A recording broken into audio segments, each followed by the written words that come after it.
So I'll start welcoming everybody to our integrating biological and social science into health and aging research. It's part of the advances in new data and big data for aging research series that is coordinated in part by, or is headed by the Syracuse team in their center. I'm Jason Fletcher. I'm the director of CDHA here at UW. I want to thank our speakers and collaborating centers at Austin, USC and UCLA and Syracuse, among others, as well as our CDHA team here at UW-Madison for all the work they've done to make the conference run.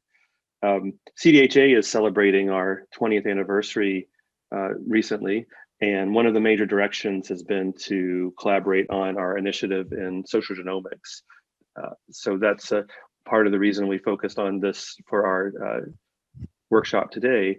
We have a great afternoon of short presentations today that are meant to both highlight efforts of integrating biological and social sciences, generally speaking, and then show some frontier work on these efforts. So that's the purpose. And it struck me to have at least two reminders. There's probably more, but one is that we're sitting here on February 12th, 20 years exactly to when the original Human Genomic Project consortium announced their draft sequence of the initial analysis of human genomes. So it appeared February 15th in Nature 20 years ago.